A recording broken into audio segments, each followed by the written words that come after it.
Hello everyone, আসসালামু আলাইকুম। এই আপুর বিয়ে হয়েছে 2024 সালে, মেবি। আপু একটু স্মরণ করে দিন। আচ্ছা, যাই হোক, তো আপু আমার কাছে হলুদের লুক নেন এবং হচ্ছে রিসেপশনের লুকটা নেন। রিসেপশনের ব্লগটা পরে শেয়ার করছি, আজকে তার হলুদের লুকটা শেয়ার করি। তো হলুদে ছিল তার ইন্ডিয়া থেকে আনা লেহেঙ্গা ছিল, লেহেঙ্গা কালারটা খুবই কিউট ছিল। তো আমি ঠিক সেভাবে একটা নর্মাল একটা গ্লোয়িং একটা লুক দিয়ে দিই। আর ফাইনাল লুকটা পরে দেখো, এখন ওই লুকটা একটু সোজা লাগছে। আর আপুর এত কিউট লাগছিল। তো আপু হচ্ছে আমার এরিয়ার, মানে আমার বাসাবো এরিয়ার। তো আপুকে যেভাবে আপুকে বললাম যে আপু এভাবে করলে ভালো হবে, আপু বললো আচ্ছা ঠিক আছে করেন, সুন্দর লাগবে। তা আমি ওভাবে করে দিলাম। এটা হচ্ছে আপুর ফাইনাল লুক। আর আপুর লেহেঙ্গাটা এত সুন্দর, এত সুন্দর বলার মতো না। আর তার ফ্যামিলি অনেকেই আমার কাছে মেকওভার করেছে, ওনার চাচাতো বোনরা, তারপর হচ্ছে ওনার জেঠিরা, মানে খুব সুন্দর। তো এই আপু হেয়ার স্টাইল করতে চেয়েছিল, আমিও হেয়ার স্টাইল করে দিয়েছি এবং অনেকেই হেয়ার স্টাইল করেছে। ওই দিন 3জন হেয়ার স্টাইল করে, একজন হ্যাঁ 3জন হেয়ার স্টাইল করে।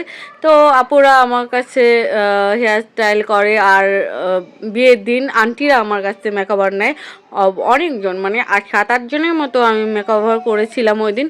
তারপরে শেষ করে আপু খুব রিকোয়েস্ট করতেছিল আমাদের এরিয়ার মধ্যে, তো বলতেছিল আপু খাওয়া দাওয়া করে যাও। আমি বলছি আচ্ছা ঠিক আছে।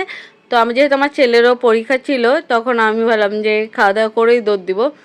আর হচ্ছে ওখানে যাওয়ার পর সবাই খুব এনজয় করতেছিল। আর বাড়ির বড় মেয়ে তো সবাই খুব এক্সাইটেড ছিল, সবাই খুব আদরে ছিল, আর খুব আদরের মেয়ে ছিল।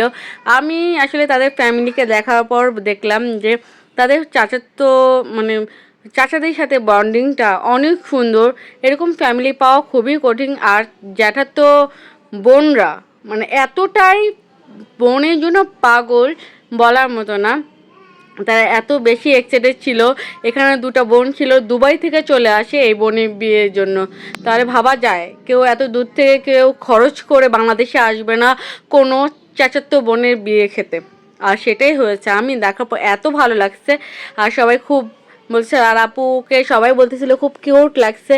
সবাই আমাকে আপু আমাকে দেখাচ্ছিল, চিনিয়ে দিচ্ছিল যে এই আপু আমার মেকওভার করেছে। তো এটা ছিল আপুর এন্ট্রি। তারপর সবাই খাওয়া দাওয়া করে তো চলে আসি। তো সবাই ওখানে নাচ গান হচ্ছিল, সবাই গান গাচ্ছিল, আর ওখানে অনেক গান হচ্ছিল। পরে আমি চলে আসি সবার শেষে।